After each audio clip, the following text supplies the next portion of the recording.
Ahoy! This is Harry Hansen reminding you to like and subscribe to the show on YouTube by going to youtube.com at the Get On With It podcast and clicking the subscribe button. Or just search YouTube for the Get On With It podcast and leave out the spaces. Either way, it's as easy as falling off a log. Thanks a bundle.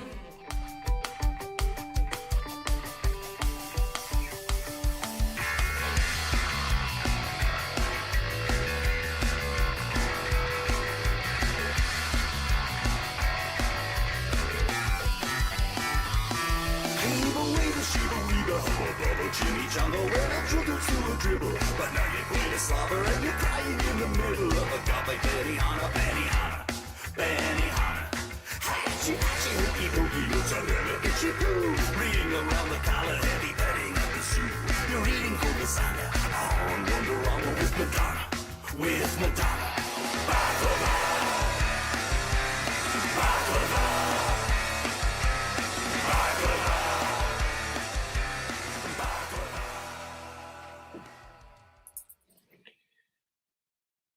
All right, everybody, welcome out to the Get On With It Sports Show. It is Wednesday, January the 21st, 2026. Jersey Johnny coming at you with me, as always. None of them, Mr. Radio Pete and Mr. Harry Lug Nutz. Say hello, gentlemen. Good morning to you in Guam. Is it morning in Guam? I don't know. I believe it's it is. Morning in Guam. I believe it is, actually. I have a question. Was it just me, or could you two not hear the intro music either? I was trying to do it more professionally. I sent you a professional text chat group telling I could not hear the opening. Oh, there you go. I sent you a chat. I sent you a text in the text group on our phones. Yeah, I couldn't hear anything, but hopefully it comes through on the. Hopefully it came through. Yeah.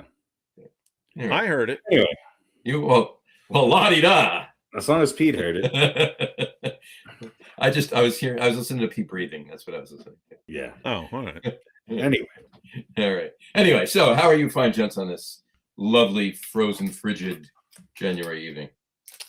It's 50 degrees here, so. Yeah, whatever. Just gearing up for Snowmageddon? Snowmageddon, yeah. It's coming, huh?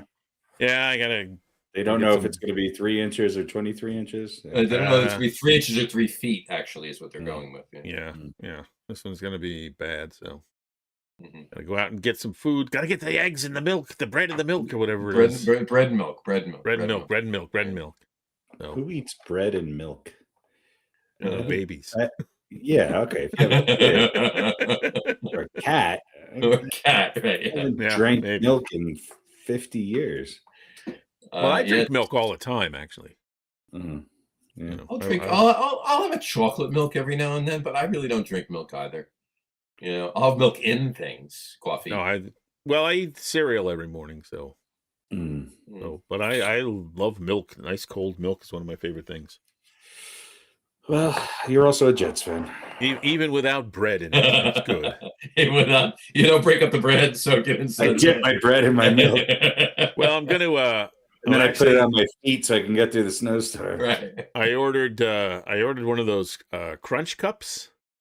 Okay. I don't know what that is. So it's a cup. You put milk in the outside cup, and then there's cereal you put in the middle, and then you tip it, and they don't touch each other, but they come out at the same time. So you tip it back, and you get a mouthful of cereal and milk. So it keeps your cereal from getting soggy. There you go. So I might try it with pieces of bread. I'm yeah. But I'm definitely going to try it with my Cheerios. Do croutons. Put croutons in there. There you go. Put some croutons and some Greek dressing in there. There you go. Yikes. Wow, that's really disgusting. It is. It is. Yeah. Yeah. Well, that's the open. We have to now separate our dairy from our sugar and have it distributed. Exactly. Anyway, all that things are looking good. Looking good, I guess. Pretty good week. Not so good with our picks, but we'll review that a little bit later. So yeah, we will. But the race is heating up. It is coming down to the wire, so to speak. Yeah. My calculations were incorrect before, so what I texted you guys before is partly true, but some of the numbers are a little different. But we'll cover all that. I don't care. But I'd say let's get right to football. I agree. Because we have stuff to talk about, and All that We've got an jazz. AFC and an NFC championship game this week. That's right. So let's get to it. The men in motion. Williams drifting, sprinting for space, in all kinds of trouble. Put it up for next. The end zone. He got it for the touchdown. They've done it again. Probably the most exciting moment in the football playoffs over the weekend. I believe you're right. Just do me a favor and check your text really quick right now. All right. There you go. But you're right. It was probably the most. This is the most ridiculous play I've ever seen, and it's just, I don't know. I'll be honest with you. Football and the inability for anybody to stop someone from scoring at the end of the game, it's kind of ruining it for me. Well, I'm gone. Everybody's gone. We're all gone. That's all right. As long as the show's still there, right? There we go. Yeah. So the reason you weren't hearing anything, I forgot to share the audio with you guys. All right. So it went out over the air. That's why you're not hearing. Fair enough. Just make sure. And I figured, why not just completely interrupt the show and remedy that? If I could find a way to do it differently, I would have, but I can't. All good. I had to stop sharing and reset it. So All good. But those of you in the audience who were worried that my co-host couldn't hear the audio that you could, rest assured. It's all good. I just didn't want to hear you breathing. No one does. No one does. I hate to go back and look at the kids' concerts with the videos. Because you hear the music and then you hear Eddie's CPAP machines left. It's like you gotta get the boom mic, but you gotta you're holding the video camera here, but you send the boom mic out. You might be listening to a parrot in the fifth row up. I need the mic like 4 rows up, but right there you go. Anyway, so where do we want to start? Where do we want to start? I know where John wants to start. Go ahead. I got a question. All right. What is a catch? All right. Yeah, nobody seems to. Now, here's the thing, right? If it's going to come down to, I've heard so many. Obviously, I'm referring to the play in the Buffalo Denver game, right? Now, I've heard people say, well, the other two instances of the same type of play in both of Sunday's games were because there was a catch while the receiver was running, so his feet, he just had to 2 steps, possession of ball, 2 steps, and then it's a completion, right? Yeah. With the play in the Buffalo Denver game, he was up in the air and he's coming down with it. Now he had 2 feet on the ground and then his knee went down, but they're saying he has to control the ball through the ground. Okay. In other words, so if you're running, possession and 2 feet is possession, but if you're or one knee, or if you're and 1 foot and 1 knee, not 1 knee, just 1 foot, 1 knee, but if you're coming down with the ball, 2 feet and 1 knee isn't enough. You also need to have the play completely done before you can lose possession of the ball. Now you have to fall on the ground, roll over, and hold on to the ball until the whistle blows, or it's not a completion, right?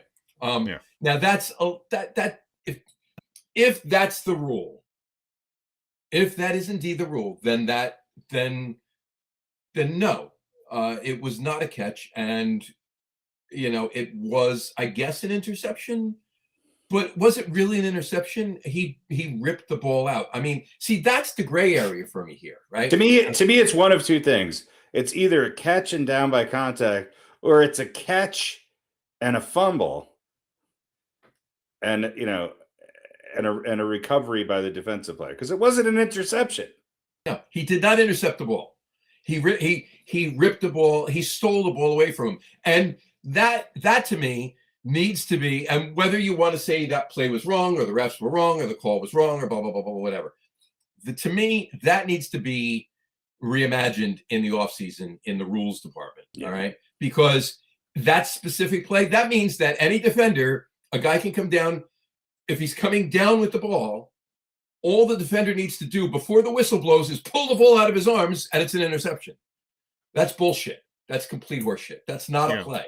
And right? where was his body when the ball came out? It wasn't immediately on the ground. Right. It wasn't immediately after his knee went down. No. So how much does he have to his knee never went down. The play has to be done according to the rules. From what I'm hearing, the play has to be done. So if he catches the ball, he falls down. The whistle is slow.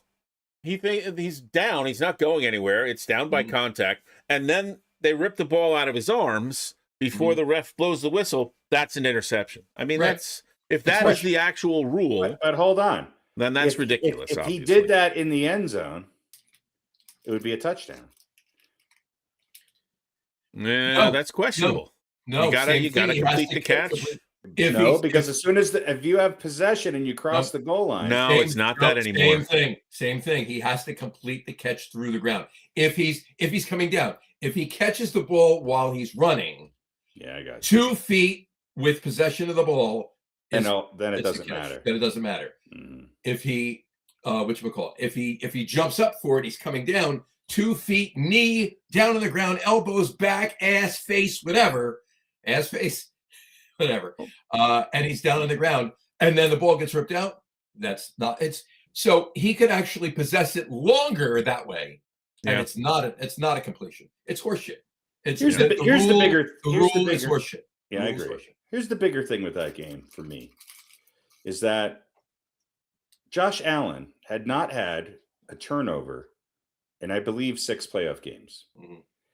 Then comes the end of the first half, and it's a Laurel and Hardy routine.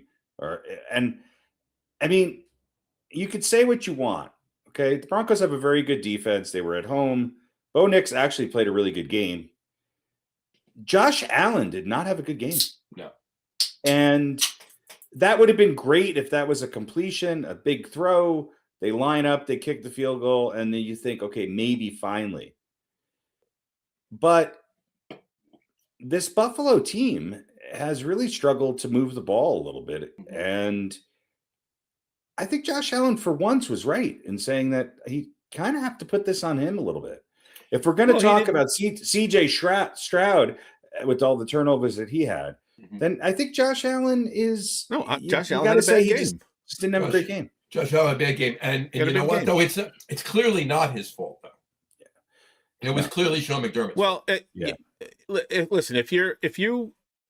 And I called that. I told you guys the minute Buffalo lost, if it wasn't a Super Bowl, McDermott he was going to get fired. I mean, it's still a bad firing. But look, if I agree, if horrible firing. If Josh Allen has to be Superman in order to win, which is the situation, because he doesn't have a whole lot of help. He didn't have any help. Then it's really not fair to say to him, he's got a good running back. You weren't Superman. You had a bad game, and he doesn't have too many bad games. But of course he's going to take it on himself, and But I mean, to say that I think he's putting too much pressure on himself there. I agree. That's what you're supposed to do. And there's a lot of people. Firing was terrible. There's a lot of people throughout football who have a soft spot for Buffalo. They're kind of the Chicago Cubs now of football, and bad luck and all that thing. Look, here's the other thing is that what I did like about this game, I hated the fact that those pass interference calls dictated the game. You could argue the first one. The second one was the second one was interference. The second one was definitely. I think the first one was too. But you know where I am at with that. You just don't fucking call it. Put stuff your fucking flag in there and let them play. You're not calling it up to that point, and then all of a sudden you get in ticky tack. Real quick, let's take a look at the chat here because our friend Dave is back. He says as soon as his knee touched, he was down. That was no turnover. I agree with that, Dave, 100%. I don't like the rule. If that is even indeed the rule. I believe that is the rule because everyone's talking about how convoluted the catch rule is and how it needs to be, and they've changed it and added to it and added all these different scenarios to it, and now it's just And It's just absolute horseshit. Like we said it already 3 times. So, Yeah. but I agree 100%. There's a lot of sub stories here. As soon as his knee, both feet landed, his knee was down. He still possessed the ball. In fact, his knee was down. The defender hadn't even grabbed the ball yet. Yeah. In fact, that's what I say. In fact, if you look that's at what the play, I tell my dates. If my knee's down and you haven't grabbed the ball yet, then I'm going to bed. Balled the grab yet. But here's the other thing, Tip. Here's the other thing. If you look at that play, I forget who the defender was. McMillan. Right, McMillan. If he at one point he had hold of the receiver's arm before the catch. Yeah. So if you were going to throw an interference flag on that ticky-tack 1-2 plays earlier, and he wasn't looking back at the ball. No. Why wasn't that pass interference? There was a lot of look. What I liked about the refereeing up to that point is they let him play. There was a lot of hand jiving going on with the receivers and the DBs. I'm okay with that because I can't stand. Yeah. I can't stand the the flags. I just fucking hate it. Complete a pass. If you're gonna win, complete a pass. Don't win. And the stupid fucking pass interference rules. I like the old school ways. Yeah, it's a lack of consistency. Right. If you're gonna call it tight right from the start. We might not like it, but at least you're being consistent throughout the game. Don't wait until the final couple of minutes and then blow a call like that. Right. And then, obviously I think we all agree. I agree. It needs to be clarified. It will be clarified. And, but you got to have something to talk about. Here's the bigger thing. Once again, we have the referees seriously affecting the outcome of the game. And we're talking about the same. It might have been different, but we're talking about the referees and not talking about the referees. That Josh Allen is out of the playoffs. Sean McDermott got fired, which somebody here called that. And the fact that Bo Nix broke his fucking ankle on the second to last play and played the last play. And we think. And that the Denver Broncos are going to the AFC Championship game with a backup quarterback who has not thrown a pass in over 2 years. Mm-hmm. Yeah. So this has so many storylines going on in it. It's actually insane. Well, I got one more thing to say about about that playoff thing, and then playoff. Well, this game, right? And then we'll talk about that. Whatchamacallit? The fact that Dave just said it too. If your knee is down, there can't be a fumble. And it can't be anything else, right? No, I agree, Dave, 100%. They have to redo the rule. It's absolute horseshit. It's so convoluted. But what I was going to say is to Pete's point, what he just said, and I said it in our group on Sunday.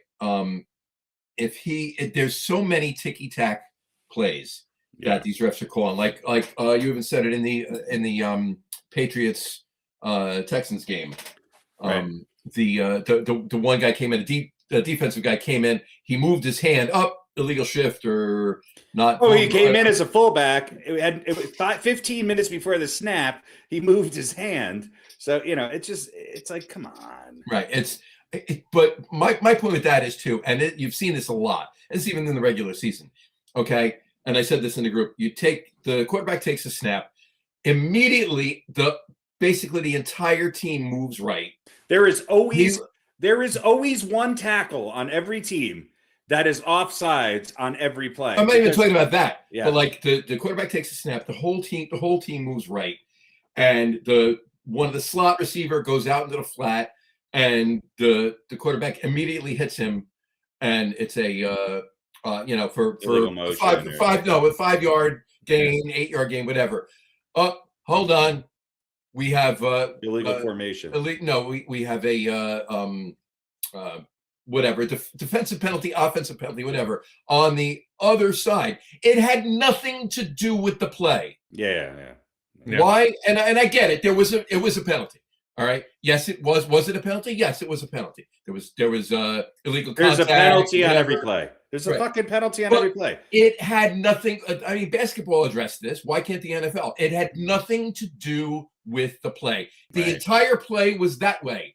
Those guys could have sat down and played poker. It had nothing to do with the play. Contact after 5 yards, let's say on the left side, and it's a sweep right. Nobody's over there. The receiver isn't really running because he's not here's part of the- the play. here's and the then, other and they thing. call that. Well, look, that's how All Vegas these illegal. gets their I've seen influence more into the game. illegal formation penalties this year. Hey, offensive coordinators and head coaches, these guys are not fucking smart enough for your convoluted, complicated formations. Right. Just tell them what they need to do. Have them check with the side judge to make sure they're not offsides or they're close enough to the line of scrimmage. And keep it simple. Block and fucking tackle. Throw the ball and hand it off and stop fucking around. Well, Because do it you just guys it ruins remember- the game because every other play comes back because some clown came in and doesn't know where to stand. Do you It's remember ridiculous. when the offensive line actually used to have to be a straight line? Straight line. Well, they tried Yeah. that at the beginning of the year. Remember the first Monday night game? There was 85 penalty flags within the first 12 minutes. Yeah, because they didn't want them to form the V that Yeah, they're forming. But after everybody complained about that, now you look Yeah. at the game, they're back to the V. Yeah, of course. And it's a good because yard and a if yard and a half. By the every time you get to quarter- the ends of the line, they're a every yard and a half behind. Every quarterback would be dead if they tried to keep that. You try lining up, even with the ball, and have the defensive ends that we have nowadays, and you try to block them. You can't. If you're coming straight up Joe on them, Jacoby maybe could in 1985. None of these clowns are blocking these guys today. no. The other penalty, really quick, and we'll stop this conversation and we'll get on with it. The other thing I was going to say is the rule that gets me, the penalty that gets me, and you see 30 of them in every fucking game, and that's illegal man downfield. Yeah. Okay. Yeah. I love that. They have 2 yards to move. The offensive linemen have 2 yards to move, or it's an illegal man downfield. Now, if defenders were smart, if one of them, at least one of them, would come up and let the offensive lineman push him back 3 yards if they know it's a pass play, because then he's 3 yards into it. Well, Now, I think if you're engaged, it's different, isn't it? Right, it is, and I know they. How about if you're married? If you're married, it's not. Well, then you get 6 yards, but only a couple of times, and Got a then tax deduction. And then it's then it's once every few months, and then it's once or twice a year, and then But I agree But with you. listen, but that comes about a lot when the QB is getting good protection. Right. If the defensive guys aren't getting to him, and your offensive line is doing a good job, and a lot of time goes by, these guys kind of drift out, and so you get penalized for actually protecting your I still say it needs to be more than 2 yards. You got to give these guys more than 2 yards. 2 yards, you can take 2 steps and you're 2 yards down. Well, why can't they go downfield anyway? How about we What's just bring back as long as they can't receive the ball? Yeah. Who cares if they're Yeah, downfield? I mean, these are big, fat linemen. They're not going to be running down to throw a block for a wide receiver who's catching a 15-yard out, You never know. Well, You never maybe know. some of them, but I don't think they're going to do it willingly. No, not willingly. Anyway. Bring back football. Just bring back fucking football. Yeah. Common sense things. Yeah. A catch is a catch. If your knee goes down, you're down. And you're allowed to tackle somebody. You can fucking tackle somebody. And you know what? If you're being pushed by a 360-pound offensive lineman towards a quarterback, and within a half a second you happen to hit them, fuck them. That's okay. The roughing the quarterback thing also just drives me insane. Yeah, there's more ticky-tack roughing the passer penalties. You try stopping. That's my point. There's more roughing the quarterback penalties now than there are roughing the kicker. That used to be a common thing because again, sometimes you just can't fucking. And that's the other thing. There's no roughing the kicker because he was pushed into the kicker. Yeah. Right. Okay. Well, he's pushed into the quarterback too. Nope. Sorry, roughing the quarterback. And if you run into the receiver, the guy who's receiving the punt, let's say, because you get pushed, that's not a penalty either. That's not a penalty either. So why not? It is. Right. For the quarterback, it is. And I mean, look, these defensive ends are bigger. And they're faster, so they're moving faster. So it's even harder. We had 3 other games. Let's talk about them. All right. Well, what else? What other games we going to talk about? How about let's quickly talk about the dismantling of San Francisco. Well, but you sort of saw that coming. Yeah. I mean, look. I think Kyle Shanahan should be talked about for Coach of the Year. I agree. Because they just lost too many pieces. They just lost too many fucking pieces. I mean, it was just down to McCaffrey. That was it. With Kittle's gone, who else do you have? Here's what I'm going to take away from that game with a grain of salt and knowing where the 49ers were. Okay. Seattle is the most complete team left in the playoffs. Mhm. Now they have a question mark at quarterback. We don't know if Sam Darnold can deliver, but he might not have to. Right. Well, we know he can. I think the question is will now their top running back. Well, they have two, but their top running back went down. He's out for the rest of the. That's a big loss. Nobody's talking about that either. Nobody's talking about Seattle, by the way. I heard more talk about the Dallas Cowboys and the New York Giants this week on national media than I have about the Seattle Seahawks. Mm-hmm. They've got to be the favorite to win the Super Bowl right now. Well, right now, all I'm going to say right now is there a reason why these two games this Sunday even need to be played? Yes, and I'll tell you why. Why. Money. Yeah. No, I'm gonna tell you why. The Rams are an unpredictable team, and they play up or down to their. Now they also have some injuries. Don't count the Rams out. This is a division rivalry. This will not be the route that they and the beating that they put on the 49ers. Yeah. But if you get a little bit of weather up there, we just saw Matthew Stafford does not play well in bad weather. No. They ran it on 3rd and 6 instead of throwing the ball. Yeah, I mean, Caleb Williams made some overthrows too. He wasn't exactly throwing the ball well in cold weather too. Caleb Williams has the worst completion percentage of any starting quarterback in the NFL. He also has the most miraculous fourth quarter comeback. So he's a complicated discussion. He's an enigma. Yeah. Look, wait, isn't that the name of the one receiver on the? That's right, Malcolm Enigma. They just you notice the announcers just go with his initials now. Yeah. They're like we're not like I heard one of them, whoever it was, I forget, said his name once early in the game. Yeah, it was like the first week. Almost blew it. It was like the just first went to the initials after that. It was like the first week Jazz Chisholm came to the Yankees. Yeah, it was. Everybody was just like hoping he didn't get the ball hit to him not for the obvious reasons, but just so they didn't have to say his name. Yeah. Jazz Chisholm. So look, then you have, the other games, which I think New England proved to everybody that they're for real. I mean, no. Yes, no. No, they kind of did, but I mean, I think that honestly, I really still even thinking about the game afterwards and watching some of the highlights several times, I really think that was more of a Houston loss than a New England win. I agree. Here's why I think the Broncos have a chance. I think that New England's going to turn the ball over a few times.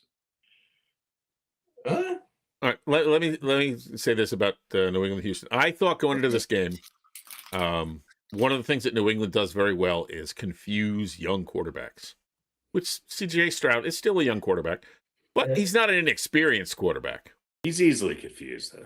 But he had a great rookie season and not such a great, had a sophomore slump and all that. But sound familiar? Washington football, what are they calling that? I didn't think he would be. This was his third. That's what I'm saying. This is his third season. I don't think he missed a whole lot of games because of injury. So I figured, he might be a little bit better. He looked like a deer in the headlight. That's what he looked like. If New England wins, and you could say this is sour grapes from a Jets fan. If New England wins the Super Bowl, I really think if people honestly look at it, it's going to be one of the easiest runs through the playoffs to the Super Bowl they'll ever face, that any team will ever have. Yeah. Right? They beat a Chargers team that doesn't perform and a Herbert who doesn't perform well. Bad Chargers team. That wasn't, you could say, wasn't as good as their 11-6 record or whatever. They beat Houston, which was defense and credit to the coaching staff. So we've been criticizing New England because they don't beat anybody with the winning record. All right, so they beat the Chargers and they beat the Texans, who had the best defense in football. That defense was still there. C.J. Stroud doesn't play defense. Yeah, and I give absolute credit to Vrabel and the offensive coordinator, whoever that is. Yeah, they did a great job of scoring some points. But I don't think Stroud made it almost impossible to. They're not going to run away with that game here in Denver. They're not. They're not going to come to Denver and run away with that game. And Sean Payton's going to find a way to expose Drake May. And I'm not saying the Broncos are going to win, but it ain't going to be a runaway. And I'll tell you what, it most likely will be New England and Seattle. And I mean, I don't know. I agree. think That's kind of my point. But look, now they got to go against a Denver team, which is very, very good. But look at the quarterback situation. You know, this is now. I mean, the spread went from like 1.5 to 5.5. Should have been more. You know, yeah, you can make that. You can make that argument. So, like, how this is the conference championship game to get to the Super Bowl. So, you know, these are my point is these have not been tough, hard fought, grinded out. And they're getting another break. They're getting a break because let's face it, Bo Nix played a heck of a game. Yeah. The Broncos overall, I thought, played a complete game. Look, you could say Buffalo should have won that game. Okay. But no, I mean, the Broncos won it, and it was close. And the Broncos also made some mistakes that could have, you know, changed. I think the end of the first half is what blew it for Buffalo and gave the Broncos some momentum that they didn't really deserve. I mean, they didn't earn it. It was handed to them, literally. Bad decision-making all around. No, it definitely But they executed, and the Broncos defense looked better than the Texans defense. Yeah. So I think the game's going to be closer than people think. Should New England win? Yeah, they should. But I've underestimated this Broncos team and Sean Payton all year, and they've had some bad games. That loss to Jacksonville, that was just horrible. But they've bounced back, and they've seemed to be able to really maximize their strengths and minimize the exposure of their weaknesses. This is going to be I thought the spread was going to be 10 points. Yeah, so I thought it was going to be more than a touchdown. 8 to 10, yeah. Look, if anybody can get the most out of Jarrett Stidham, it's Sean Payton. I'll say that. And look, I mean, it depends on the source that you read, but I've read a couple of things that said, you know, yeah, this guy hasn't played. No one's really. I mean, look, the Patriots took him, and everyone went, "Oh, he's the replacement for Brady," which maybe that was never the case. We don't know, right. But you know, people are like, "Oh, this guy hasn't played bad when he has played." You know, he's not some guy that you maybe necessarily hope never has to go. He's got some experience. Look, Jarrett Stidham starting for the Broncos in the AFC Championship game scares me far less than Nestor Cortez coming in from the bullpen against the Dodgers after not pitching for fucking 3 months. Yeah. So no, this is not, you know, we'll run with it. We'll take it. If I did hear this report yesterday, as a matter of fact, that if it is indeed the Seahawks and Patriots in the Super Bowl, the Seahawks are going to sign because of Charbonnet's injury. They're going to sign Marshawn Lynch. Yeah, to a one-day contract and bring Pete Carroll in to call a couple of plays at the end. Yeah. They'd be better off signing Jim Zorn than. All right, let's move on to the next game, which would be which. Oh, have we talked about the Bears? Oh, the Bears. The Bears, yeah, the Bears. I mean, another Cinderella story. I mean, we all reacted in real time as quickly as we could text. The same fucking thing. The same thing. It's just like I watched that play and I was just like, are you fucking kidding me? Are you fucking kidding me? Yeah. What is wrong with NFL teams at the end of a game? I don't understand it. It has to be fixed. It has to be fixed as a statement, and we have to fix this. I just don't. I hate it. I can't stand it. I hate it. Within 10 seconds, Pete texted, "You got to be shitting me." I texted, "How the fuck did that just happen?" And Harry texted, "Really? Fuck, these Bears can't lose." Yeah. And listen, I'll say this about the defender, whoever it was. I don't think he was not defending. It looked to me, if you watch the play, he got pushed off, yeah. He got pushed off a little bit, and I think he kind of got either caught in the turf or was just off balance. You know, if you take a wrong step and you need another step to kind of no excuse. He was not able to get back. Look, no, not an excuse, but I don't think he was just standing there. Although that would have been understandable because, I mean, that was a 65-yard throw. Oh. The Rams only netted 20. You know, yeah. It wasn't only a 65-yard throw. He was Fran Tarkington his ass for 40 yards before he threw it off and the wrong you're right. leg. And he didn't even step into it at all. He was like on his back foot falling backwards. I mean, that's just ridiculous. Chris Collinsworth, who I usually can't stand, for him, he played in the NFL for a long time. He played with a couple really good quarterbacks. He played against a lot of great quarterbacks.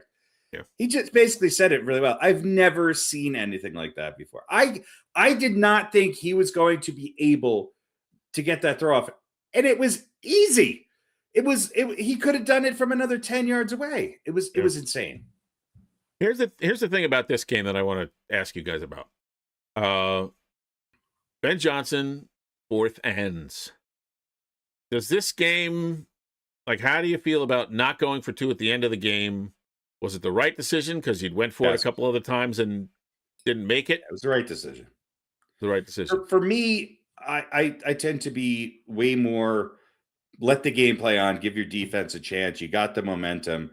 Look, it's wonderful if you can actually make the 2-point conversion. But in that weather and in the previous attempts that they had, even with short yardage, one could argue, okay, you just had the most miraculous play. Build on that. If you lose, you lose. If he would have went for 2 and they didn't make it, he would have been tortured. He would have been tortured. And in that situation, you have to play for overtime. You play for overtime. I do. But of course, the flip side of that is if he kicked a field goal earlier in the game instead of going for woulda, coulda, shouldas. Yep. Yeah, So kind of again, I think I say, and you guys, I think we're pretty much all in agreement. You don't go for it unless you have to. Right. But the NFL goes for it way more often nowadays. Here's the other thing I will say about that game is that the Rams are winning ugly. They're not playing well and they're winning, which concerns me, but also I think bodes well. And this is another game where I think the spread's only 2.5 points. I think Vegas can see something here. Like I know Seattle coming off the destruction of San Francisco, it seems like an easy pick. Less than a field goal at home? Sure, let's do it. But maybe, just maybe, we all said maybe it's Josh Allen's year. Maybe this is the swan song for Stafford. Maybe he gets that elusive second ring that so many other people couldn't get with a team that, let's face it, other than Puka Nacua, they've got a good team. They've got a good offensive line. They got some pretty decent defensive players, but they're just not playing great all the time. But I think they have an advantage with the coaching. I really do. He's been there before. He's going to be able to muster up something. And if the Rams can somehow get past Seattle, I think I think they become the favorites against whoever they meet from the AFC. Yeah, I mean, if the two coaches with the Super Bowl experience win their games on Sunday, it's the only one of the combinations of the 4 combinations that isn't a repeat Super Bowl. Right. Because Denver played Seattle, New England played Seattle, and the Rams played New England. So Rams and Denver is the only non-repeat. Yeah. And Sean Payton has a chance to do something that no one's ever done. Mm-hmm. And that's win a Super Bowl with 2 different teams as a head coach. Mm-hmm. Never been done. We talk about all these coaching hires and how and you want to get it. It's never been done. And it's tough to beat a team 3 times in the same season. It is. It is. I'm not sure how many times it's been done, but it's not. By the way, Vanessa is checking in. Hi, Vanessa. Hi, Vanessa. Hi, Vanessa. How are you? Wait, did have the Rams beat Seattle twice already this year? Yeah, they beat them twice. Well, they did. Okay, that's right. Yeah, that's why they because going into the last week, actually, it was whoever won that game, I think, was going to win the division. I don't think it's a foregone conclusion, and I'm rooting for the Rams. Yeah, I don't think it's foregone. You're right. The Rams have definitely showed resilience, and they had a little bit of a falling down at times, but you're right. They're winning ugly, and that's how you win Super Bowl sometimes. So, what is the best story? And I want you to think in terms of Vegas. What is the best of the 2 championship games? Yeah, what's the best outcome? So the Broncos winning as a underdog with a backup quarterback who hasn't played in 2 years. That's the bigger story. Now, Vegas wouldn't want that because, or maybe Vegas would want that because I think a lot of people are going to be laying hard cash. A ton of people on are going to New be laying England. hard cash in New England. Yeah. Yeah. I mean, that's why I'm worried a little bit about this 5.5 point spread. It's like, I should just take a chance and put some money on the Broncos because it's worth it. Well, that's the thing. I think that's a better story. The Rams Seattle game. I'll tell you what. If that's the later game, which it probably will be, not many people are going to be watching it. Yeah, that is the later game. Number one, there's no LA Ram fans in LA, and number two, Seattle. They're huge in Portland and Washington, but they don't translate anywhere west of Utah. Yeah, but I would say amongst those two teams, you probably have more anti-LA sentiment across the country than you might anti-Seattle. But I don't think that's a huge contingency of people. I think there's lingering from not so recent dominance of I think there's more of an anti-Boston, New England Patriot deal. I think right for that game, the casual fans might be pulling for Denver. Gotcha. And look, if a lot of money goes on the Broncos at 5.5, and Vegas looks like they're going to lose, well, then you're going to see probably that spread will change. It'll probably change. Yep. Before then, we're locked. What's the bigger Cinderella story? You take the end of that all of that happened in that Buffalo Denver game, and then you translate it to the next game with a backup quarterback for a Broncos team that has been, let's face it, not really respected very much as the number one seed. I think that's a bigger story. Are you going to be real? The world's going to be surprised if the Broncos beat New England. Are you really going to be that surprised if the Rams beat Seattle? No. Not as. But for Vegas, again, if we see some bullshit calls, if the Broncos look like they're going to win and we see some bullshit calls at the end, you'll know why. Somebody got on the phone to the refs. And the Dark Lord. The Dark Lord called the puppet master. I think they call the replay guy. Yeah. And then then he sends it off down to the refs on the field. Let's get some PI here or whatever. Well, there's the helmets that each team can hear from their respective coaching staff. And then there's also just a general broadcast that goes out telling everybody what to actually do. Yeah. Yeah. But I would think from a national standpoint, the Broncos would be a bigger draw for the average Joe than the Patriots, because the Patriots beat a lot of other teams in Super Bowls. And there's a lot of Patriot fans around the country, but there's also a lot of Patriot haters, I think. Let me tell you more so than the Broncos. Yeah, there are, without a doubt. But Denver and Boston both have one thing in common. They have huge sports towns whose fan base is well Very beyond racist. No. Oh, that's just Boston. Sorry, that's just Boston. That's my fault. I think their fan base extends far beyond. Now, Denver, I think it extends just because they're in a mountain area where there's not, until you hit California or Arizona now, there's no other team, in the vicinity until you get to Texas or Kansas City. And I think that, that portion of the mountain and parts of the Midwest will probably root for the Broncos. The Patriots, look, Tom Brady did one thing. He made them a national team. Yeah. Much like the Celtics, much like you could say the Red Sox to some degree. There's Boston fans everywhere, and there are people that are going to be rooting for New England. I'll tell you, Raiders fans will be rooting for New England. Kansas City Chiefs fans will probably be rooting for New England. That's true. That's true. But look, here's the deal. You got a backup quarterback in Stidham. You would have had a third-year guy in Bo Nix, second-year guy. Second year? Third year? Second year. Yeah, second-year guy in Nix. You have a second-year guy in Drake May. You've got a 48-year-old Matthew Stafford and Pete's favorite quarterback of all time, Sam Darnold. I mean, Sam Bradford Darnold. It's an Isn't May a rookie? No. Second year. So there's some interesting storylines going on. I feel really bad for Bo Nix. I really do. But this is what happens. And look, the Broncos might get drubbed by 20, but if they win, this is, I mean, It's a great this story. is going to be a hell of a story. And look, Broncos Rams for the NFL is probably the best scenario, I would think, because you got the old Warrior and Stafford. That's the best matchup, I think, for the NFL. I think Patriots or Broncos versus the Rams are going to be. Look, the Patriots carry a lot of weight.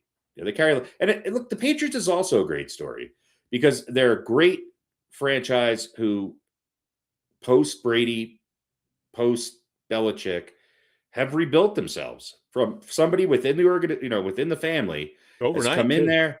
What's that? Virtually overnight too. That's what I mean. They were terrible last year. If Mike Vrabel wins the Super Bowl, I mean, that's a hell of a story. That's a hell of a story. And Tennessee fans won't be rooting for the Patriots. Right. Right. Again, he never won. No, they won't. Yeah. All right. So having said all that, should we make some picks? Let's make some picks. Place your bets, please. Place your bets, please. Place your bets, please. All right. 2 games to pick. And as we like to do, let's remind everybody about the rules, because we do have a contest going on and it's getting hot. That's enough. Take a picture. And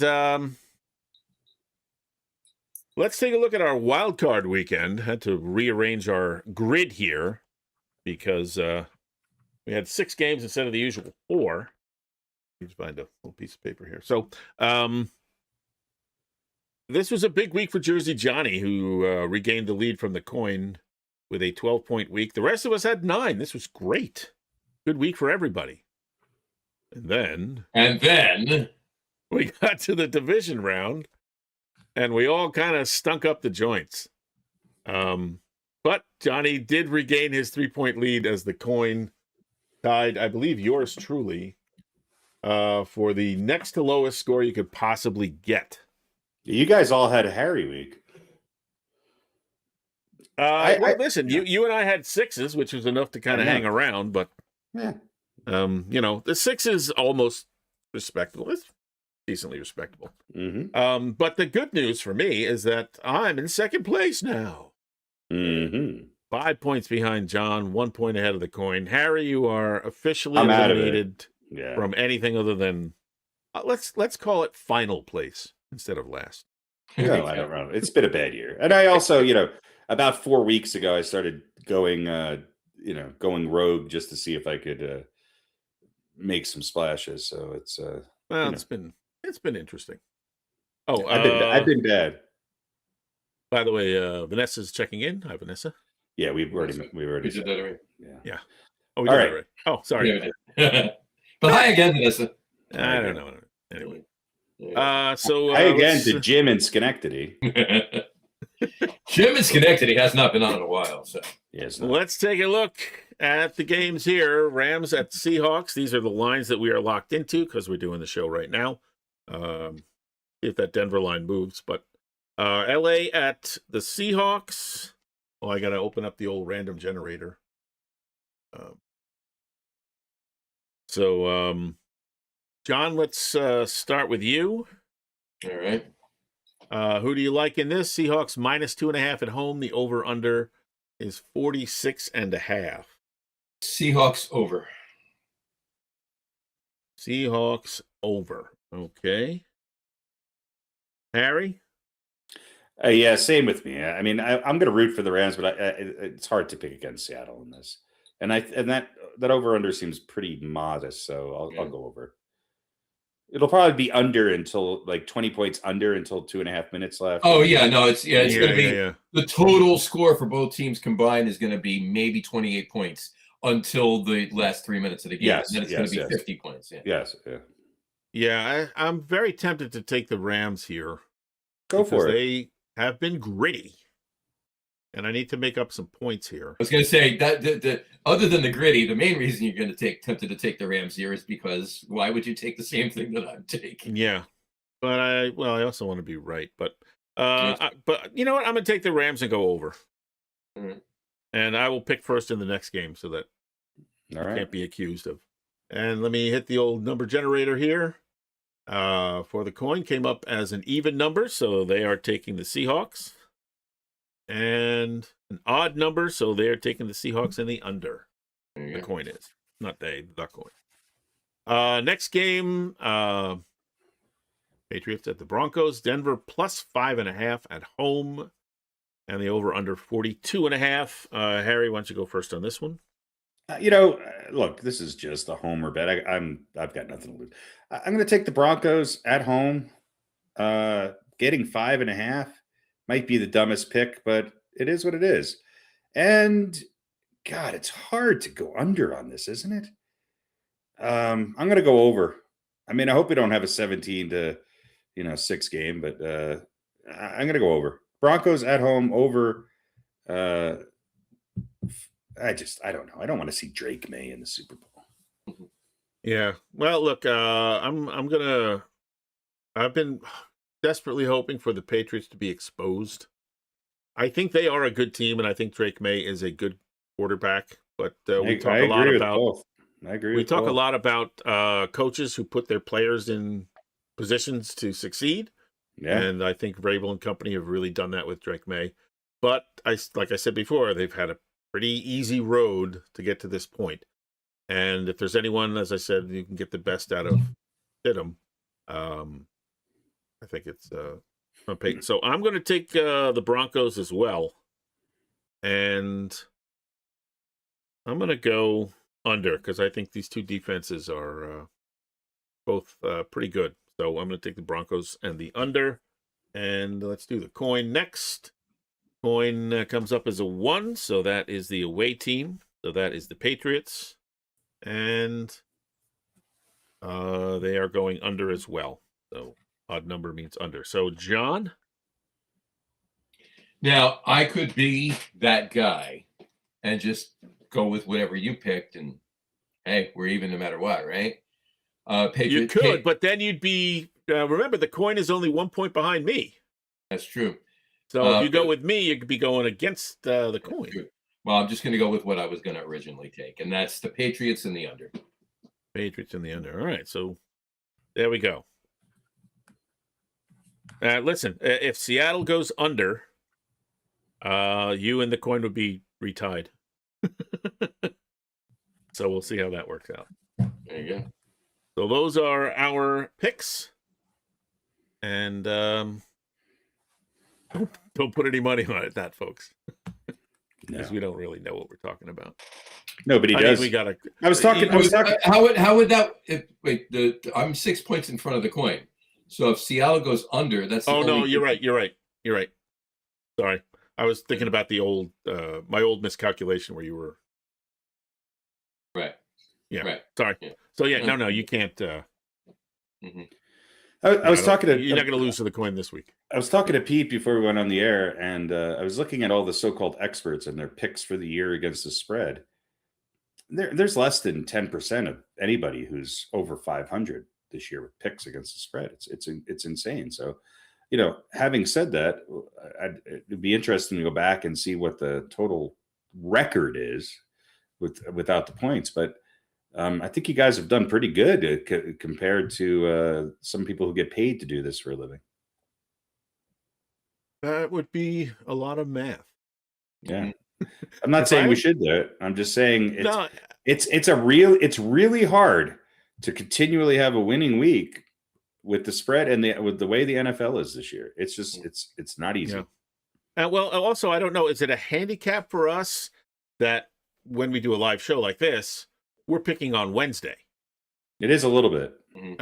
So there are a few times where I was like, I really want to kind of all of a sudden, and I'm being hypothetical, right? Yeah. But all of a sudden, the Broncos sign Tom Brady on. No, it would be more of all of a sudden somebody gets arrested with a hooker and can't play.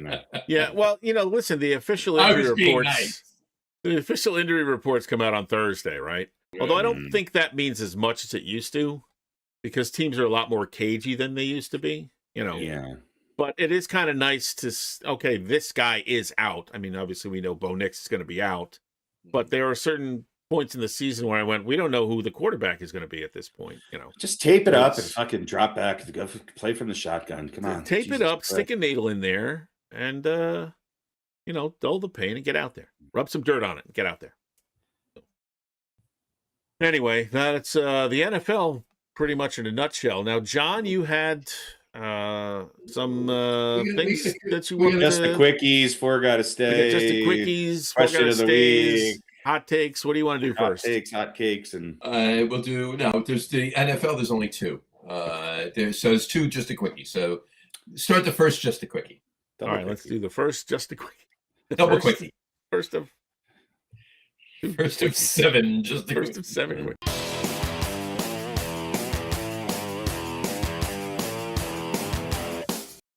I just like the intro. That's why I did too. So, yeah. Well, I'm only Okay. playing it once. All right, there you go. Now these are very, very quick. So right. this one's NFL season opinions. We've been doing this a few shows. Mhm. After the season. Mhm. All right. Before I'll get to that. Remind me after is when we. You say one said thing. it's quick. This is that. So I got something to say in there, but we'll do this first. After the season, will there be a formal review of the refs and/or the ref rules Overall, after the season? Will there for be the a whole season? formal review of refs certain calls, or just a revamp of the rules, or look into things no that have transpired? I have Will no the idea. NFL address some of this shit? I have no idea. Who does? That's why this is a question. Probably it's- not. I mean, I don't have the answer here. I'm just asking your opinion. Probably not. Probably not. I would say there'll be a review. They'll review certain plays. of the rules because they seem to change something Yeah. in every I offseason. agree. Well, yes, Now, whether it will be I said and or the rules. I said Oh, either. yes. whether, then yes. whether it's going to be let's fix the catch rule, or let's add another layer to the catch rule, or something like that. Right. I think the kickoff thing has worked out pretty well. Yeah. I hate it. So there's no I don't like it either, but it's worked out. So it's I'm not getting rid of that.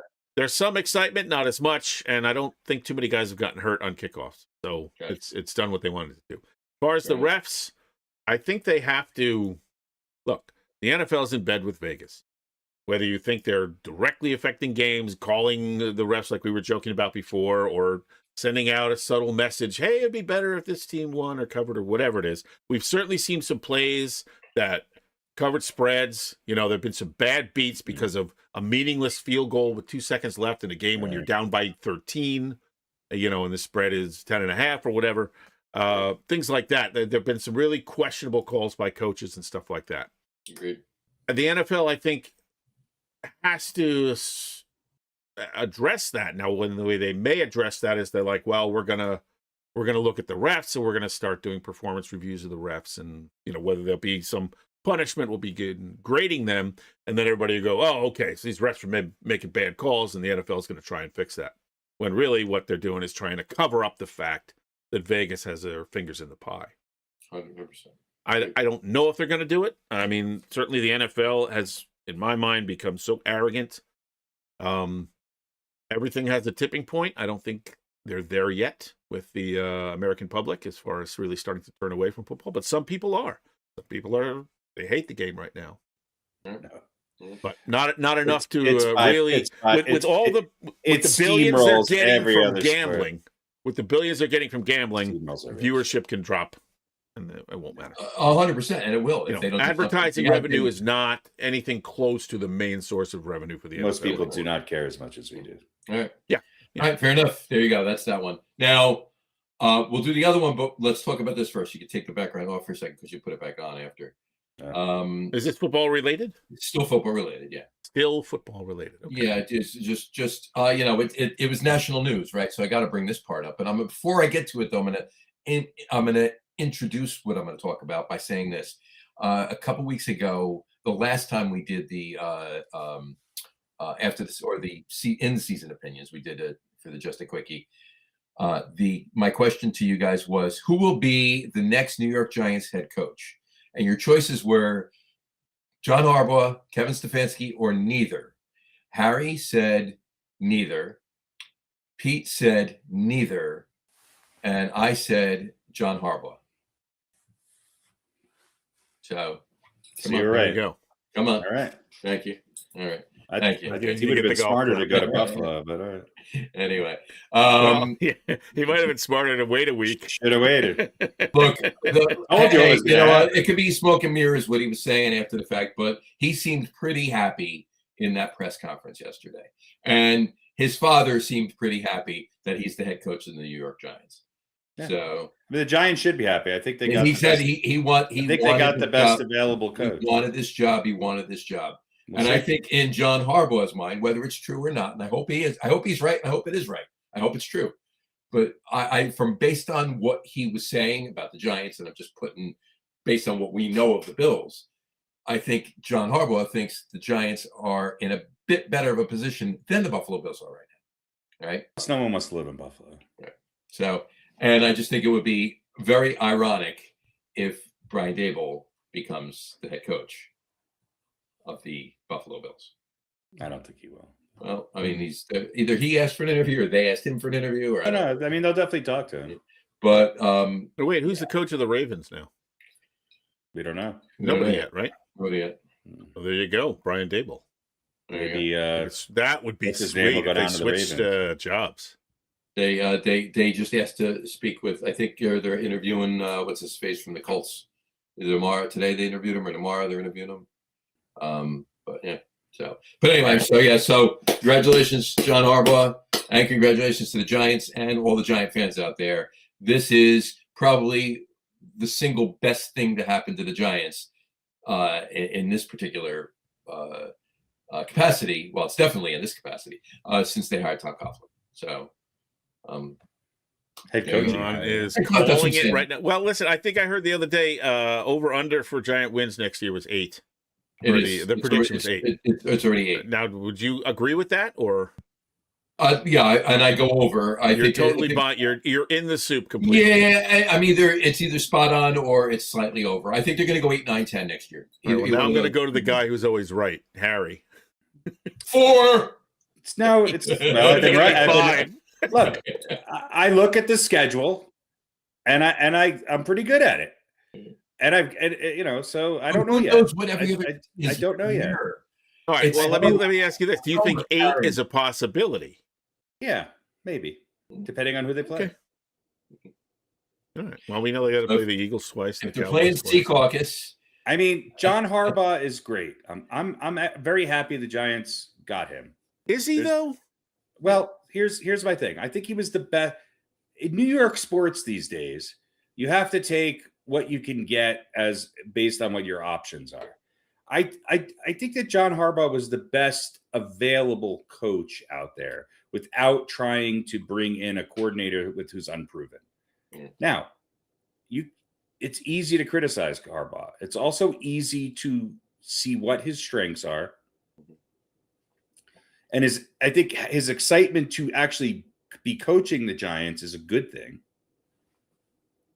Yep. I'm not as high. Look, offense aside, I'm not as high on what the Giants have on the offensive side. Although I think they have some good pieces. I think that their skill position is maybe better than it has been in years. And maybe Harbaugh will bring somebody in, I hope, who has a completely different mindset than he does on offense. And I really think they need to they don't need a quarterback whisperer. They need an offensive line whisperer. Mm-hmm. And you know how I feel about the other guys, whatever. I wish them the best. I'm not as high on them, but I think they could become a winning team. The biggest thing Harbaugh has to do is he has to, and this is where I think he will have an impact, is he has to unleash the talent the Giants have up front on their defensive line. Mm-hmm. You could go back to the 80s and 90s. The Giants were built on let me finish real quick. They were built on their defense, but it was different. But not that long ago, the Giants won a Super Bowl, 2 of them against the Patriots, because of their defensive line. And I still think they know how to draft defensive, whatever we're going to call them now, edge players. They've underperformed. They're there. They've underperformed. And I think Harbaugh sees something there. And I think that's part of the reason why he's excited to coach the Giants. I agree. And I think it's going to be fun. Finally, I think it's going to be, look, I'm not saying we're going to the playoffs. I'm not saying we're winning the Super Bowl. I'm not saying that. Eventually, hopefully, yes. But next year specifically, we're going to be better. We're going to be better Yeah. next year. So And that's all I'm saying. So, And when the schedule comes out, I'll tell you how many games they're going to win. fair enough. All right. All right, All let's right. get out of the rabbit hole and No, get hold back on. to. Yeah. And then now, which leads me to it doesn't lead to. It's not because of John Harbaugh or anything else, but we'll wrap up the NFL with the other just a quickie. So. The other just a quick. Oh, All right, God. go ahead. All right. And you're not going to do the theme again? You want to do? No. You want to do the theme Yeah, again? I do. I like it. All right, let's do it.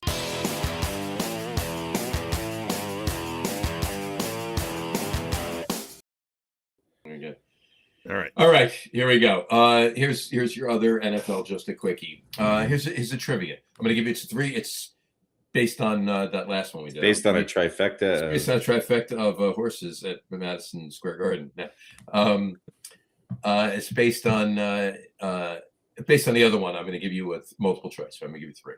So just a quickie NFL trivia. Who holds the New York Giants record for the most punt yards in one single game?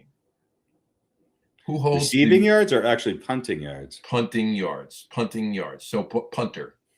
What New York Giants punter holds the record for the most punt yards in a single game? Your three choices are Sean Landeta, Brad Maynard, or Jeff Fiegels. I was going to say Dave Jennings.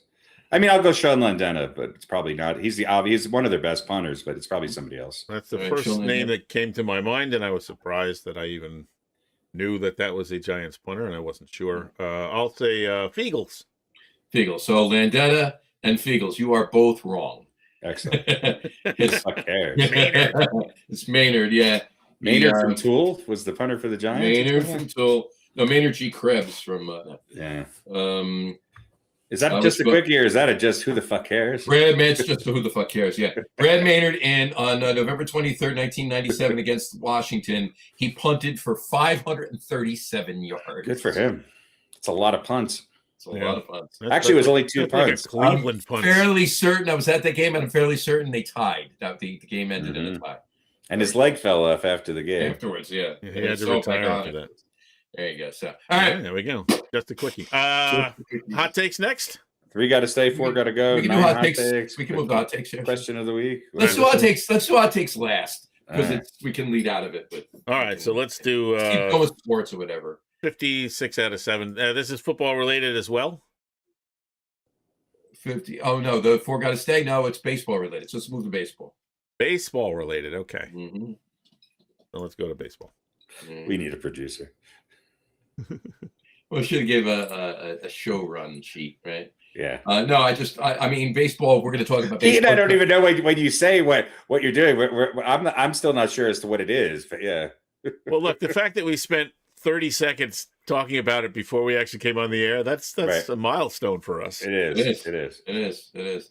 All right, Justin, what is this? No, say? the only thing I want to, the only thing about baseball I want to bring up is Harry, and we don't have to make it a lengthy. We can get on with it. Doesn't have to be lengthy or any means. But your brief synopsis feelings about finally getting Bellinger re-signed. Here's my synopsis of baseball. Mets fans should shut the fuck up and let Stearns do his job. They got the guy I wanted. Mm-hmm. Boba Fett. Yes, Boba Fett. They got the guy I wanted. The Yankees did the bare minimum to get Bellinger back, and I'm happy he's back. I really like Cody Bellinger. Having said that, they need more. They're fooling themselves to think they could roll this back. Now, they're going to be better with Cole, but who knows who else is going to get hurt. The bottom of their lineup is garbage. Yeah. That's my end quote. Mm-hmm. So both teams still with work to do. Now, Boba Fett being on the Mets. Now, Boba Fett's father was on Jango Fett was on Houston, right? No, he was on the Colorado Rockies.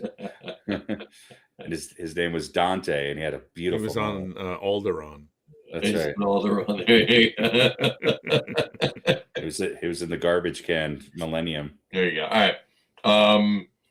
You know what? Here, the only move that Stearns has made as a Mets fan, and Pete can weigh in or not, whatever. And I've said it before, the only move that Stearns has made that I did not agree with is not even offering Pete Alonso a contract. Right. Because it's the bat, right? You basically, by letting Pete walk, you took the bat out of Soto's hands. And if you can replace it, wonderful. But I don't think Bichette is replacing Pete Alonso's bat. I think it might be better. Well, we'll see. We'll see. Maybe you're right. Maybe it is. I hope it is. If you're going to tell me if I had to pick one player on the team, no matter what, Bo Bichette right now or Pete Alonso right now, I'm taking Bichette. Let me tell you something. If Bichette was healthy, Toronto wins the World Series. Right. Well, on one leg, he contributed. I hope you're right. Pete, he's a great hitter. He's a great hitter. I'm happy. Harry has said that they're going to make a couple of big moves. So far, he's half right about that numerically. Look, if I think that Alonso didn't get the I'm acknowledging he's right. The order to not make Alonso an offer, did that come from Stearns or did that come from higher up? I have a feeling it came from higher up. Stearns might have been in agreement, but I think I don't think that was all him. I don't think Steve Cohen would have said, "Yeah, we need to re-sign Pete." But and Stearns said, "No, I'm not doing it." I agree with that. But the other thing I was going to say was they didn't want to offer Pete Alonso 5 years for $165 million, but they were okay offering Kyle Tucker 4 years for $220 million. I'm with you, John. I don't understand. That makes no fucking sense. I don't understand the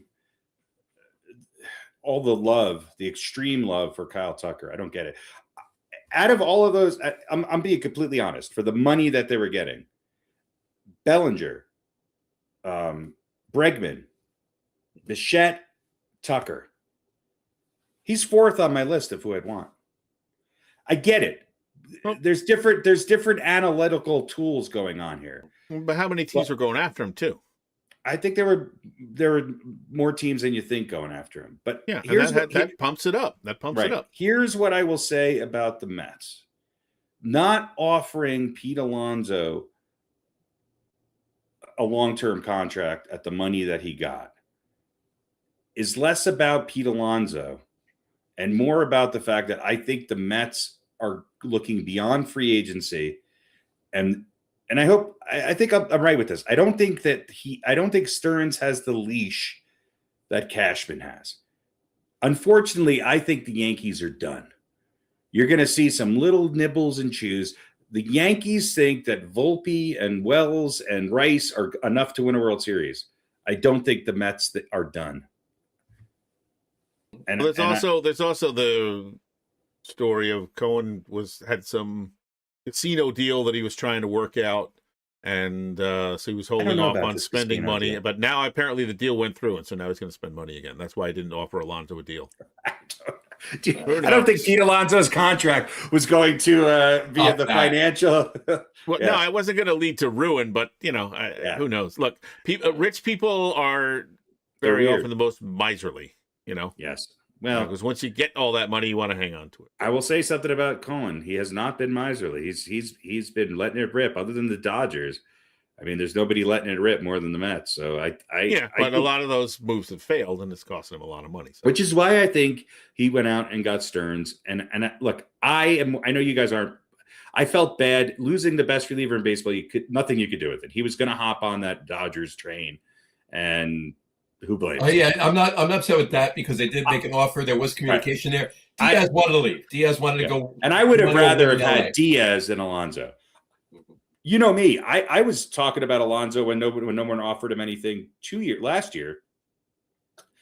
I thought the Yankees should go out and get Pete Alonso, sign him to a 2 or 3 year deal and just get him. We've talked about this ad nauseum.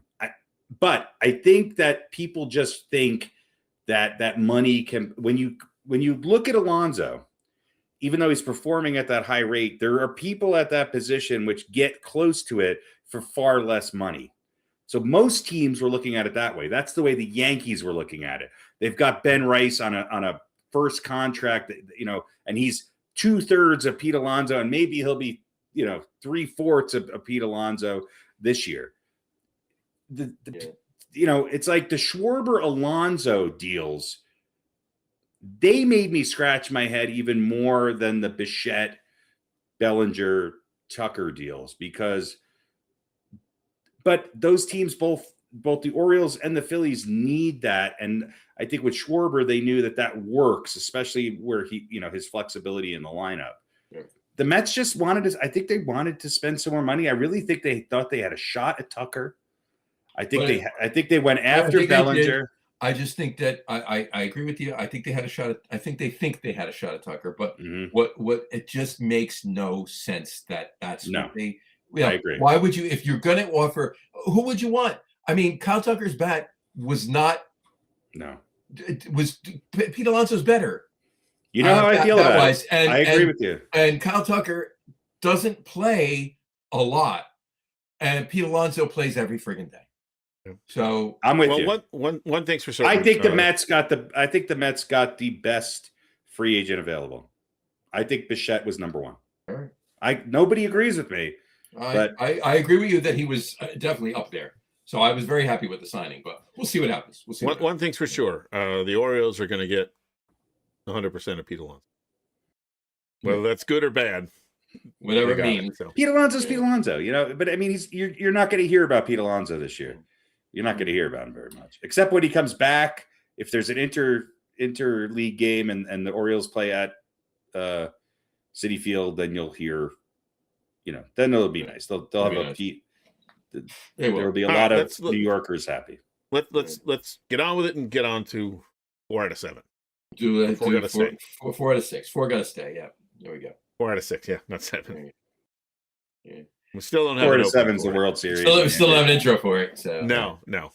4 gotta stay. There we go. All right, write these down. This is question of the day. 4 gotta stay is Baseball Hall of Fame voting.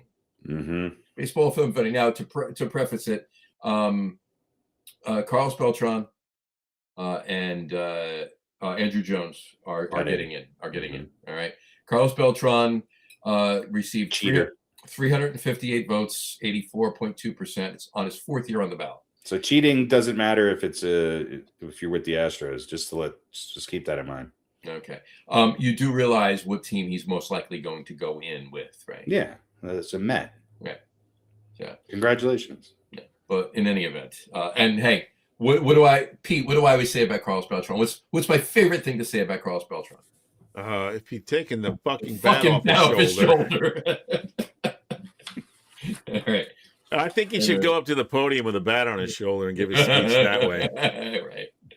Right. I think you should. I think you should thank Adam Wainwright and for setting him down this path. But anyway, and Bill Cartwright, just for the hell of it.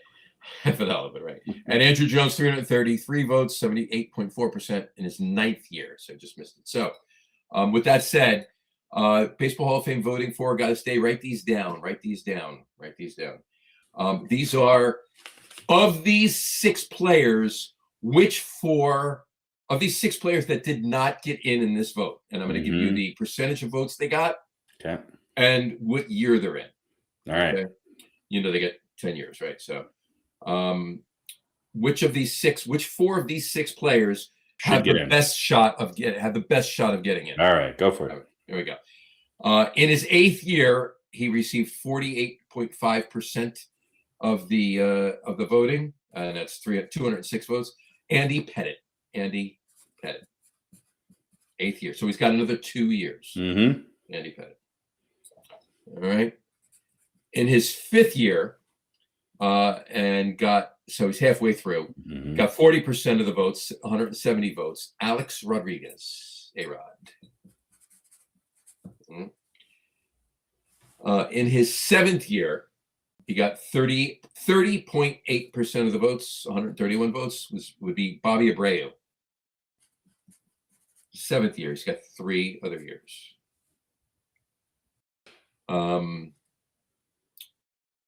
In his first year, what percentage do you need to get in? 75%. That's what I thought. In his first year, he received 23.8% of the votes.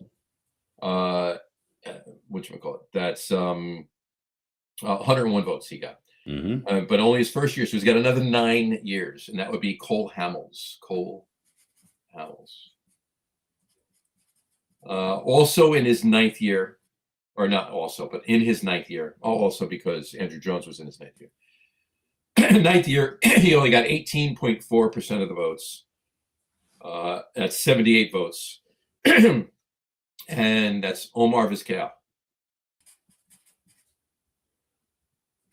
And last but certainly not least, in his third year of voting, so he's got another 7 years to go, he got 14.8% of the votes. He got 63 votes.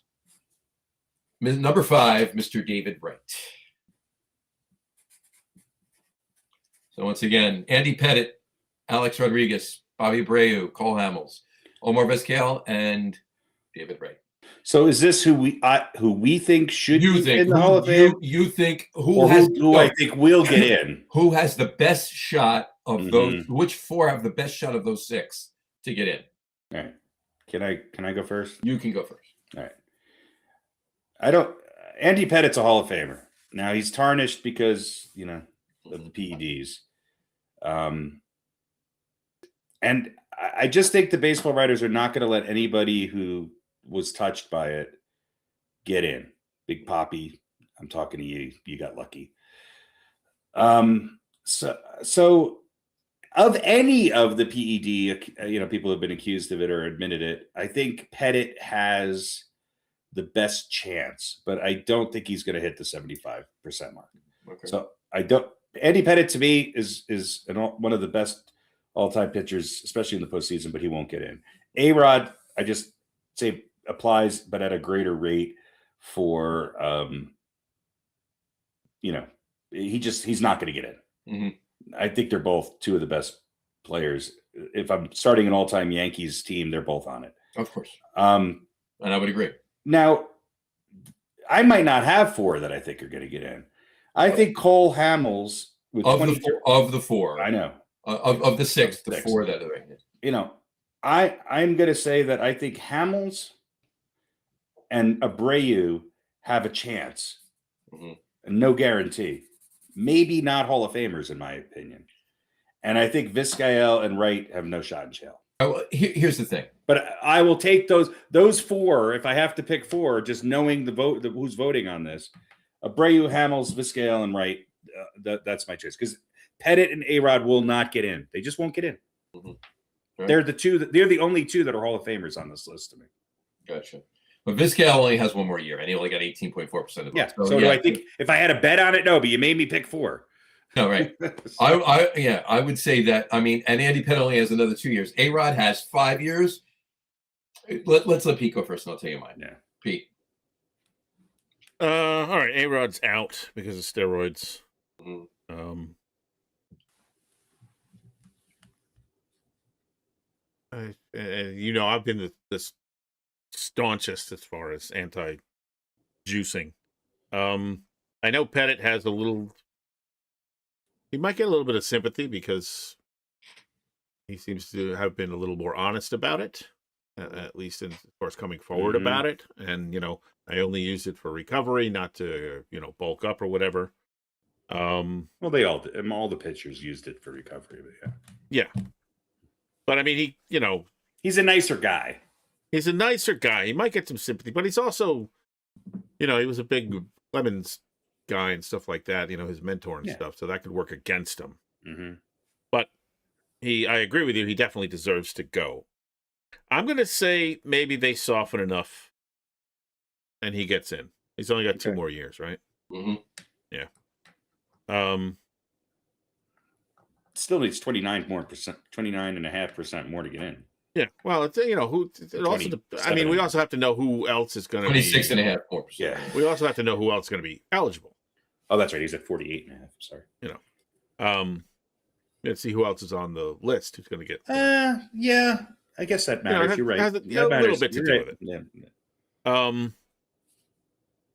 As far as the numbers go, I not that I know about really that much of anybody's career, but I who should go in, I guess, of the remaining 4, I guess, Abreu.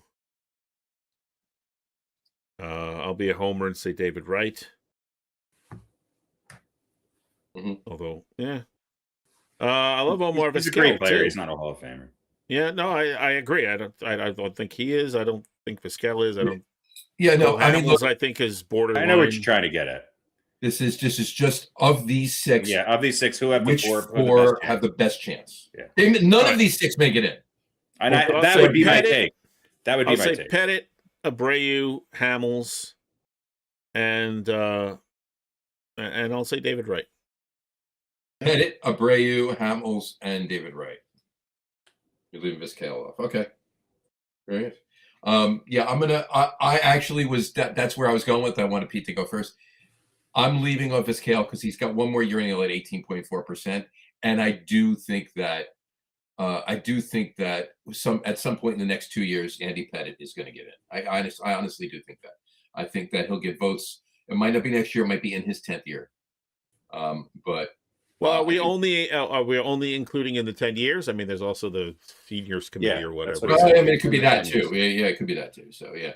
But yeah, so Pete's list would be mine. Pettit, Abreu, Hamels, and David Wright.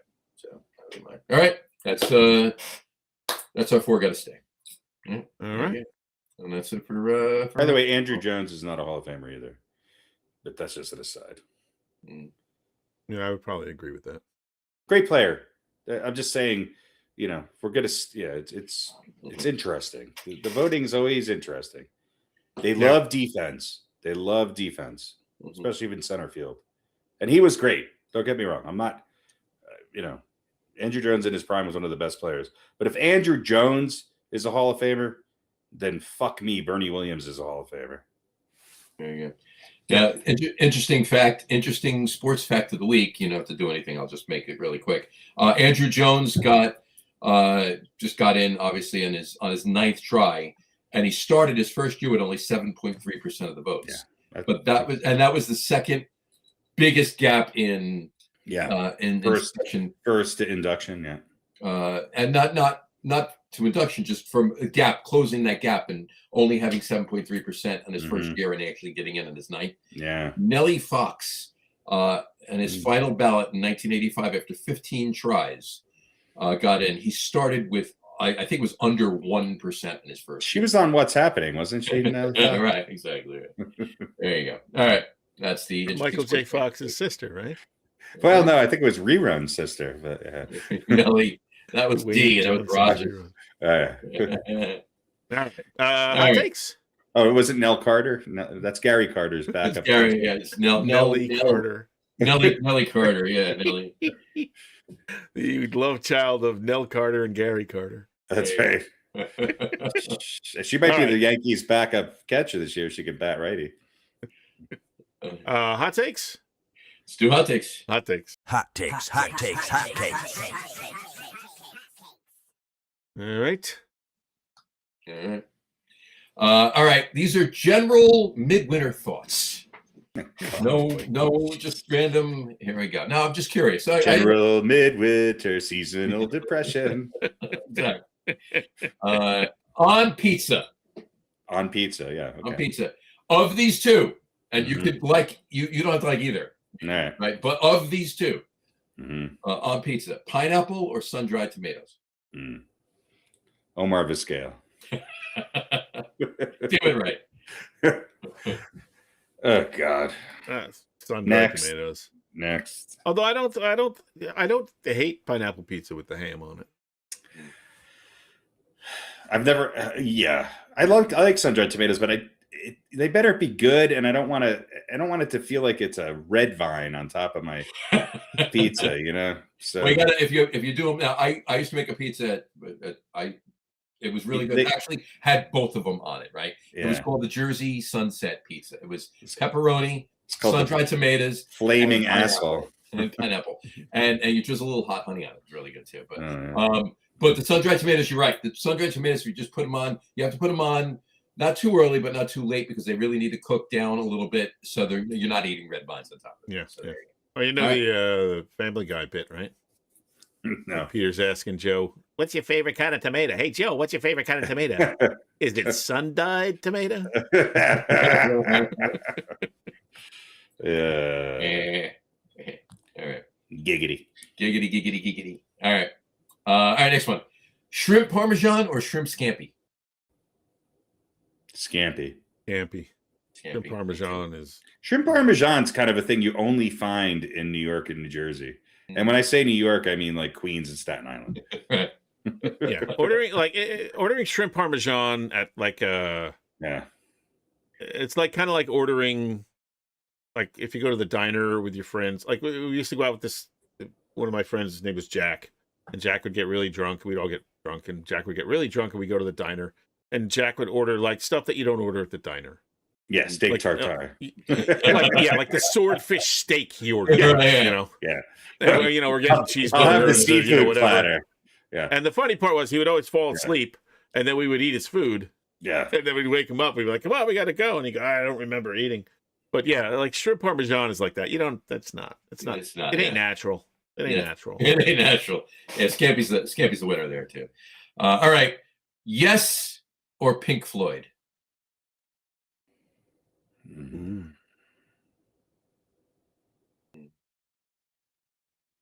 Silence. Ooh. Dead air. Here's my take. There's probably more Pink Floyd songs and albums that I like than Yes. Having said that, Yes I think they both have bass players who changed the landscape of rock and roll. 100%. Roger Waters for different reasons, but Chris Squire, you know, just because, wow, I hear the bass. Him and John Entwistle were the first two to do that after McCartney. If I had to, if it's like, hey, I can only listen to one of these, fuck it, I'm gonna go with Yes. I just can't get through a whole Pink Floyd album, especially David Gilmour era Pink Floyd.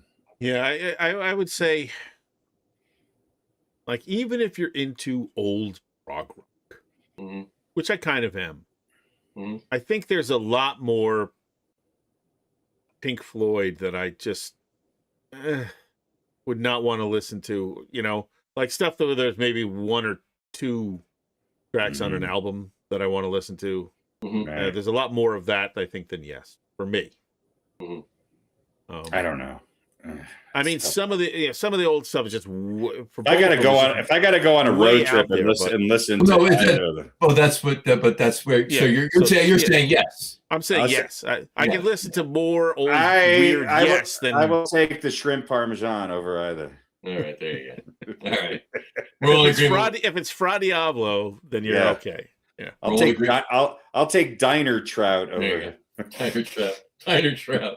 It's been frozen for 6 months. That's your stripper name. Yeah. Now coming to the stage. Please welcome Diner Trout. All right. He's my cherry pie. Weird questions tonight. He's my Diner Trout. Diner Trout. By the way, folks, John doesn't smoke weed. He comes up with these all by himself. All on my own. Right here. All right, so we're all agreeing with Yes there. All right, next one. On a snowy night, because it's Snowmageddon coming on Sunday here anyway, right? And obviously you have your share of snow out in Denver. Yeah, we're getting some too. All right. TV or a book? Both. Agreed. And I do both too. But of the two, if you had to do one or the other. Do I want to lie and say a book, or do we just yeah, the truth. If I want to fall, if I'm in the bedroom and I want to fall asleep because I don't have a TV in my bedroom, then yeah, the book's great. But let's be honest, I probably watch more TV than read. If I had like cable TV, then I would say maybe a book, because there's not a lot on regular cable. But since I stream, I could watch anything from anywhere, anytime, and there's always some content to find. So we know it's 2026, Pete. It's always something to watch. I know. Yeah. So if it was a choice between how everyone watches TV nowadays or C-SPAN on a snowy day, then you're going to take modern day television. My response to that was still is, but was going to be basically what Pete said. But it depends on what's on. Right. Depends on what's on. I don't think I've ever seen you read a book. Thanks. Well, just because you have them. I've read everything on these shelves I've read. That's what's holding up the booze bottles. There you go. Let me ask you a follow-up question. What makes you fall asleep quicker? As they both do. See, I read laying down, and then I watch TV laying down, and you watch TV standing up. I do. Well, you know what I mean. Instead of sitting down, I lay down. So both can put me to sleep, and then I don't remember watching or reading. But it's like at least the book doesn't continue to read for me and push ahead 17 chapters. You know. There you go. I'm reading this one right now. The beer story. What a surprise! That'll put me to sleep. By the author Marty Nachel. It's a dude. Yeah, with a beard. A dude with a beard. Imagine that.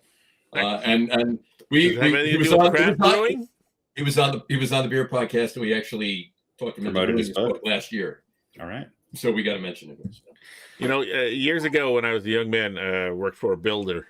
We used to build houses, you know, like stick framing and stuff.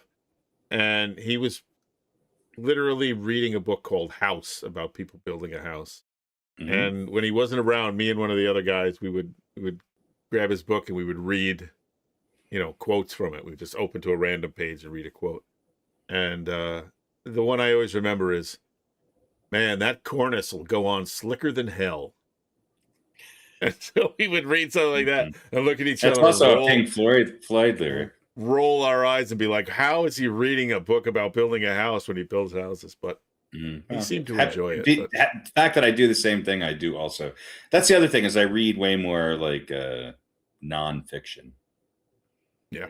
I need a good story. Happens when you get older. Exactly. Yeah. And the last one, light beer or water? So water. I don't drink beer anymore. Very rarely. You mean Miller Lite or just a light beer? Light like Miller Lite, Coors Light, Bud Light, or Ultra. Ultra. I mean, not much difference. Not an Imperial Stout. Don't really. Yeah. Well, see, I don't really drink generally. Or that beer right there. Not talking about that one. That's far from light beer. So. I'd probably just drink water. Yeah, water myself too. So. All right, that was hot takes. There we go, hot takes. All right. Let's do a little. Are they for real? Do it. A couple are they for reals, and we got a little over under, and then we can get the hell out of here. All right. What is real? What is real? How do you define real? If you're talking about what you can feel, what you can smell, what you can taste and see, then real is simply electrical signals interpreted by your brain. Pretty sure none of that's real. You're not real. For real, for real, for real. Yeah. What is real? All right. Did we go over the better season records predictions? Did we do that? I feel like we missed that. I don't remember doing it. All right, little housekeeping here for Are They For Real? A couple months ago, or maybe towards the beginning of the season, I think we did. Who was more for real as far as having a better season record? We looked at lousy teams. So the pairings were the 3-14 Titans and the 4-13 Jags. You two picked the Jags. You picked the Titans. I picked the Jags, so I was right on that one. We went with the Panthers and the Saints, who were both 5-12. We all picked the Panthers. We were all right about that. Jets and the Pats, who were 5-12 and 4-13. I took the Jets being the homer. You guys took the Pats. You were right about that. Cardinals and the 49ers. We all took the 49ers because we knew why they were 6-11 last year. And the Cardinals were only 8-9. And Cowboys and the Giants. Johnny were the homer, took the Giants. Harry and I took the Cowboys. We were right about that. So you two were both 4-1. I was 3-2.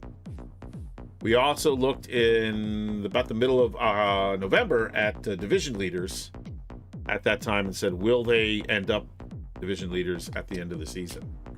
So you two said the Patriots. Harry and I said the Patriots would. Johnny said they would not. We all said the Steelers would not, so we were all wrong about that. We all said the Colts would, so we were all wrong about that. We all said the Broncos yes, and the Eagles yes.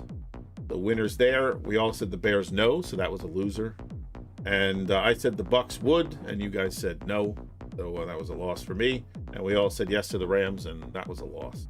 So Harry went 4-4. John, you and I went 3-5. Yeah. So altogether, John, you were 7-6. Harry was 8-8, and I was 6-7. So there we go. How was I 8-8 if I went 4-4 and 4-1? Excuse me, 8-5. Sorry. All right, come on, I added up the other numbers, right? Yeah. So my point is, Harry won that one. I was gonna say you won it anyway. You had 8 wins. So Harry had more picks than everybody else. He had 16 picks. Yeah. And I automatically lost those extra ones. So, all right. So now to current day, are they for reals? Who's more for real? Likely to have a good game. This doesn't necessarily mean a win, but it means just a good game, playing well, good stats. Matthew Stafford or Jarrett Stidham?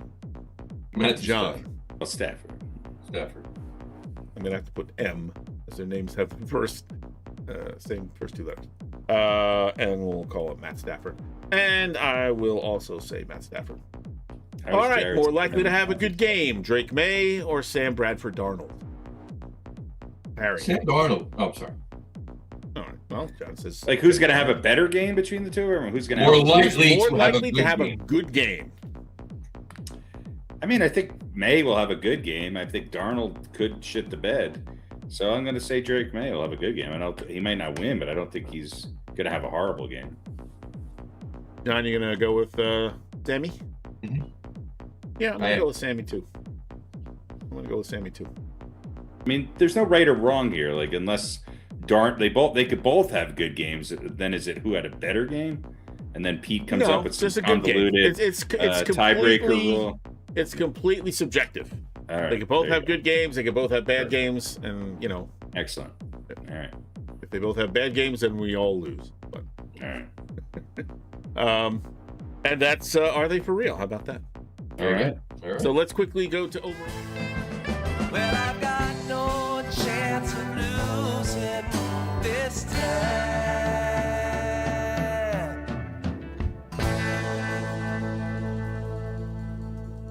All right. Yep, same music. It's growing on me though. Yeah, that's right. All right. Over under. I don't know who it is, but the Broncos backup quarterback. Jared Stidham. Jarrett Stidham. Jason No, Statham. no, he's the starter. The guy who's backing him up. Jason Statham. Yeah. Jason Statham, who's the guy who's backing up Stidham. Yeah. Over under, he plays in the game on Sunday. So the over under is 0.5 games. If you go under, that 0.5 means you think he's coming in the first half. If you go Okay. over, you think he's coming in the second half. If he doesn't play at all, it's a push. John, let's start with you. Well, I don't think he's coming in at all. So Harry says over. Yeah, I'll go over too. All right. So over means you think he's coming in the second half. I don't think he's coming in at all. All right. So you think it's going to be a push? If I have to pick one, then I don't know. I don't care. All right, Second well, half. yeah, we'll say over. Okay. So under is he's coming in the first half. Over is second half or not at all. Well, why isn't it just over is you think he's going to come in the game at all, and under is you don't think he's going to play at all. Okay, we can do that. And then a bonus round for those of you, not me, who think he is going to play. Then you could say, is it first half or second half? All right. Tiebreaker. So you guys think he's not going to play? I don't think he's going to play. I don't think so. I don't think. Here's my thing. I don't think Sean Payton is going to let Jarrett Stidham do enough to get hurt to have to come out of the game. Unless it's something freakish, but yeah.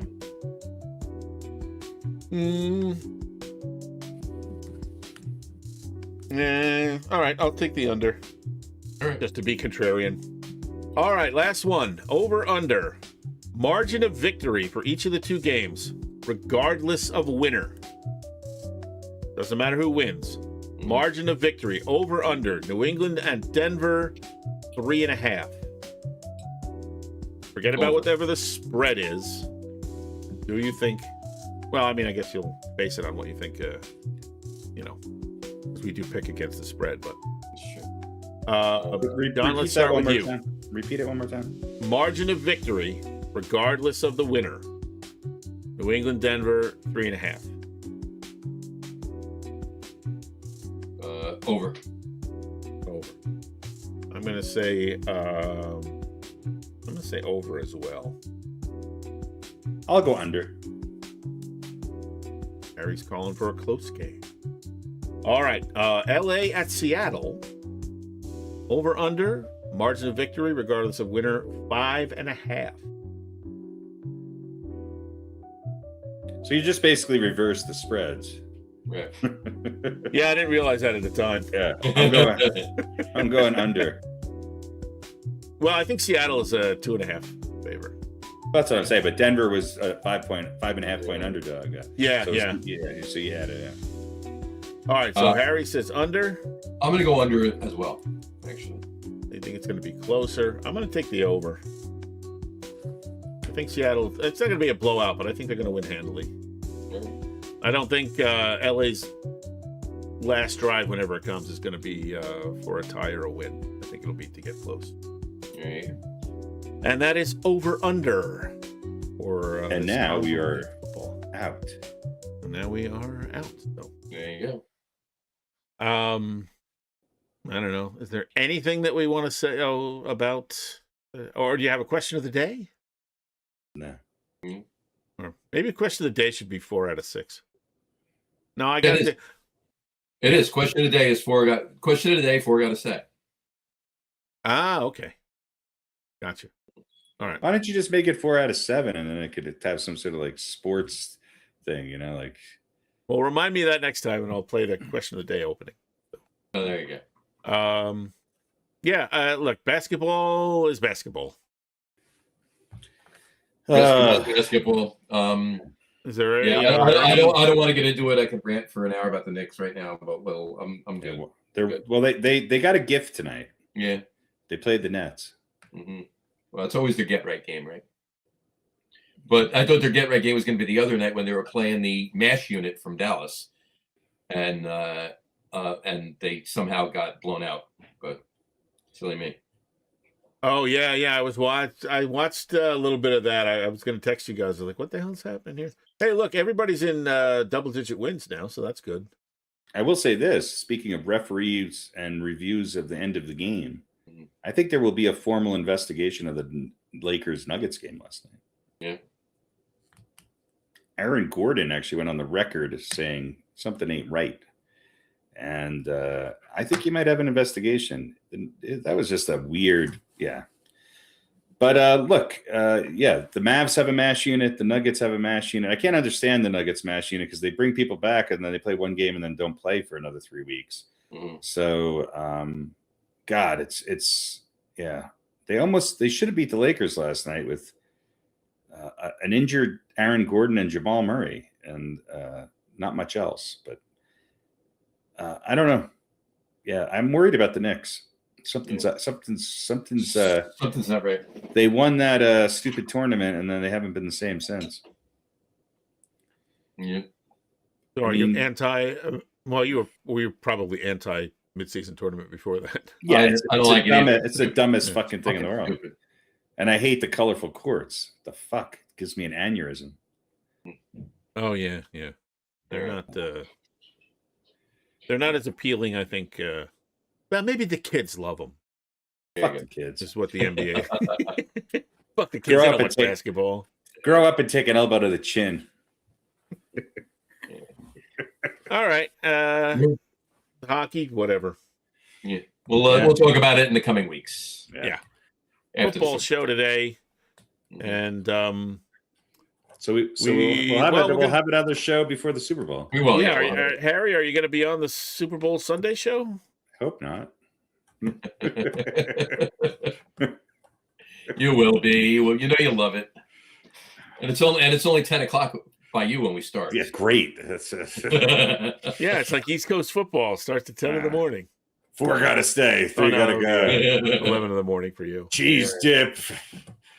Well, that would be the theme of the show as far as the host. Cheese. 2 gotta stay, 1 gotta go. 2 gotta stay, 1 gotta go. Gotta go. Well, look, I will say this: beans and brats. What's fun about it is the prop bets. Right? All we got to do is we've got to make a Super Bowl prediction, right? We'll talk a little bit about the championship games because we won't be on next week. Right. Right? When is the Super Bowl? I don't even know what. Super Bowl is 2 weeks from Sunday. So we'll have 2 weeks from Sunday. We'll have another show the Wednesday before the Super Bowl, but then we'll do our Super Bowl Sunday show. Oh, we will. Okay. Yeah. So we don't Double really dipping. Super Double Bowls. dipping, not in my contract. No, but we'll come on, finalize predictions because we won't have to make a prediction for Super Bowl, especially not if the season title is on the line on the Wednesday before. Right. So actually, you know what? We could come on that show and not talk football at all. We don't have. Well, we can talk. We can talk the championship games because we won't. We can talk about them. Right, but they'll be over for a week and a half. So all we really have to do is recap. Recap them. Anything we're going to say will have already been said 100 times over, and then we can spend some time talking hockey and pickleball and WNBA. Yeah, because apparently their CBA negotiations are falling apart. That should be the over/under. When will the WNBA start on time? Mm-hmm. Or will they have a full season or something like that? I'll have to look at it. But exactly. All right. But yeah, until then, I guess. But yeah, the prop bets on Super Bowl. It's gonna be fun. It's always that's the most fun. fun. Yeah. Who's performing at halftime? Bad Bunny. Bad Bunny. I think he's Russian or something, right? Isn't he from Miami? I thought he was from Miami. No, he's from some sort of Latin kind of, I don't know, whatever. I'm not sure, but he was. I thought he was Tom Petty's rhythm guitarist. Bad Bunny. Wasn't he in 38 Special way back in the day? He was. Wasn't he the guy in the top hat? He was a tambourine guy in the That's background. Right. That's right. He was very small then.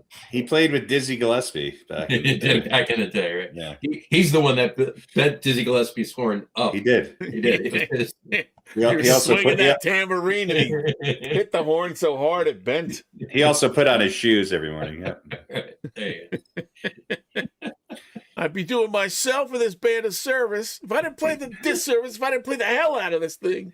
That's right. More tambourine, please. More tambourine. I don't think I've ever seen a tambourine. I don't think I've ever seen tambourine in a jazz in any sort of bop configuration. Maybe in big band. But yeah. Maybe. I don't know. I think I used to have the tambourine mount where you put it on top of the hi-hat. Oh yeah. Yeah, top of the Not a big fan. The world does not need tambourine. Yeah. I think it died with the Monkees and the Brady Bunch. There you go. A Partridge Family. That was a good tambourine era. But yeah. Well, it was kind of a good thing. Like if you had a band, like you had 4 singers, like and you know what I mean. Like 3 of them played Mamas instruments. And the Papas. Yeah. Right, like the Mamas and Papas. Like we got to give Cass something to do. Yeah. So shake the tambourine. Or maraca. Yeah. We got to give Davy Jones something to do. Right. Besides look cute. Cheer up, sleepy Jean. Didn't I see what does it mean? Didn't I see an interview with Steven Tyler saying that he was, I guess it was in the, I forget what song, but he didn't have a shaker or whatever. He's actually using a sugar packet. Yeah, sugar. Shaking a sugar. Sugar packet. Bag full of sugar. Yeah. It was a plastic bag with a line, and and he had the sugar in there. He was shaking it. Clumped up and moved back and forth. Along with a tiny spoon. Yeah. There you go. Yeah. I use this to play tea, having tea with my daughter, This is my tea. Yeah. There you go. They were more heroin guys, though, than cocaine guys. Possibly. All right. All right, so we'll be back in 2 weeks. Back in before 2 the weeks. Super Bowl, and then we'll be on Super Bowl Sunday. And Promises. Clips coming. Clips are coming. Into the social media and all that stuff. It's all fun. Watch it all. Enjoy. Thank you for doing what you're doing already, but keep watching it. It's always good. Bye, everybody. Thank you all for watching. For those of you listening to the audio podcast, a passel of thanks for listening. You're all really swell. Like and follow us on all our social media. Check us out on Instagram, Facebook, and TikTok. Just search for the Get On With It podcast.